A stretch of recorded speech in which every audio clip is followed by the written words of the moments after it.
Et salut tout le monde, ici Myrmécante, on se retrouve aujourd'hui pour un petit suivi d'élevage, et oui. Alors cette fois ça va être sur les Phédoles pallidula, tout simplement. Alors sur les Phédoles pallidula, cette fois je vais vous parler de celles qui sont en nid. Alors pourquoi? Parce que j'ai fait un petit changement sur celle-ci. Alors comme vous pouvez le constater, elle se porte vraiment à merveille, hein, il n'y a aucun souci, elle se multiplie également très rapidement, hein.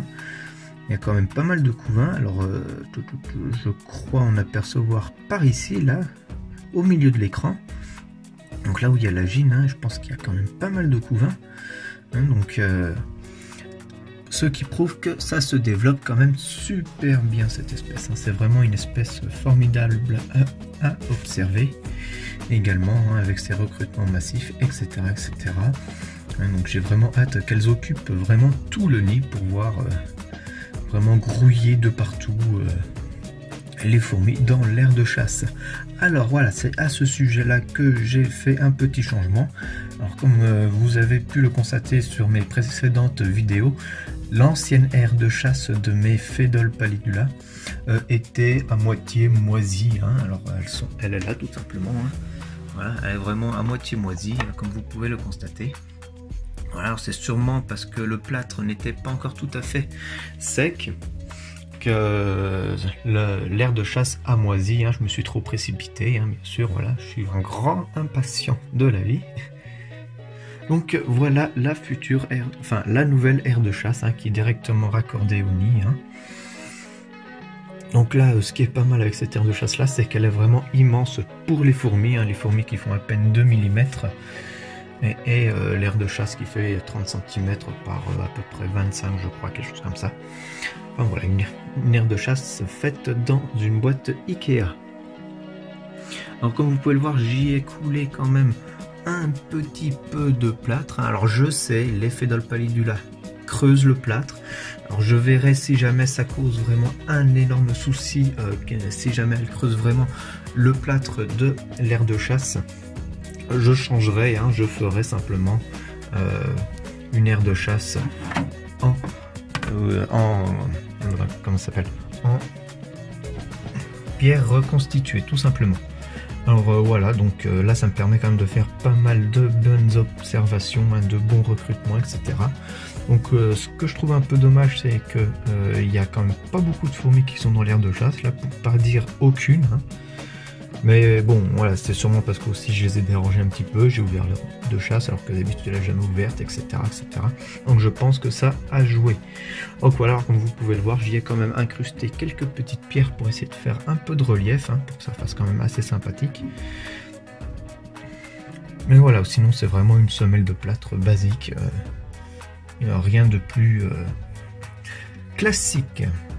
Alors j'ai observé quelque chose, hein, c'est sûrement ça pour pas mal de Phédoles, mais elles ont simplement bouché l'entrée, hein, donc je pense qu'elles ont quand même un mini trou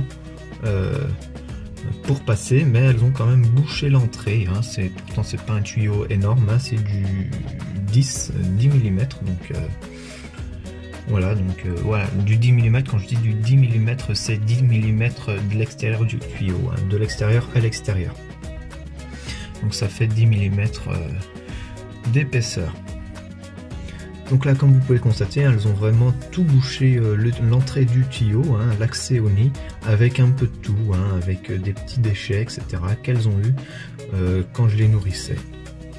On peut même voir un bout de plâtre, alors qu'elles ont réussi sur qui devait traîner, hein, quand j'ai dû déménager l'aire de chasse, hein, j'ai pas dû faire attention.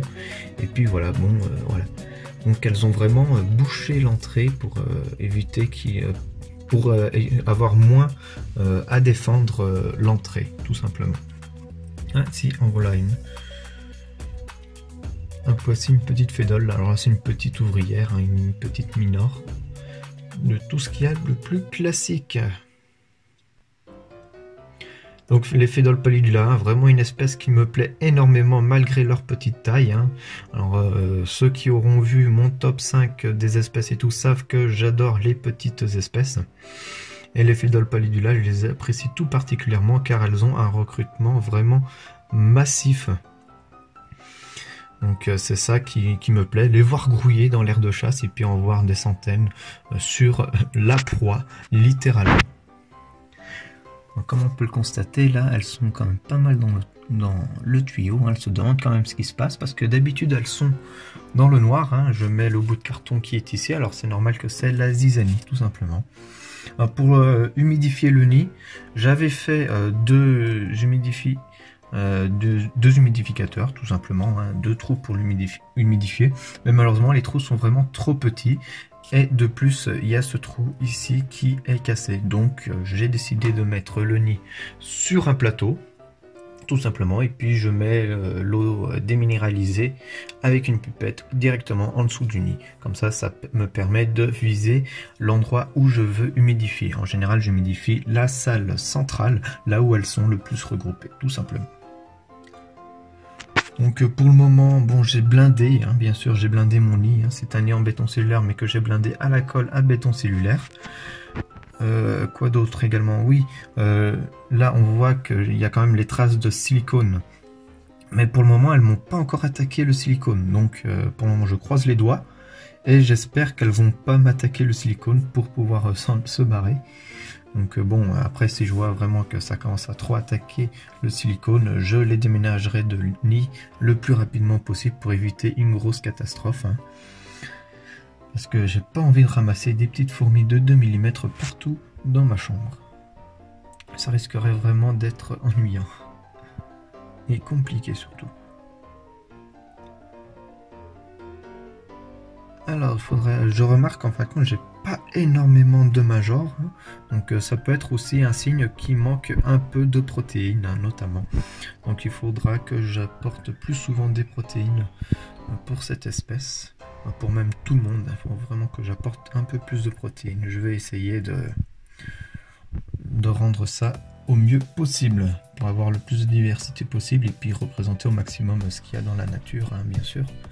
Parce qu'on essaye de tous faire. Alors là, on peut en voir un au milieu de major.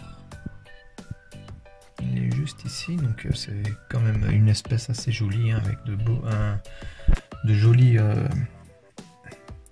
polymorphismes. C'est vraiment une espèce que j'admire vraiment. Donc j'espère que cette vidéo vous aura plu, plus qu'à vous dire à la prochaine pour une future vidéo. Ciao tout le monde!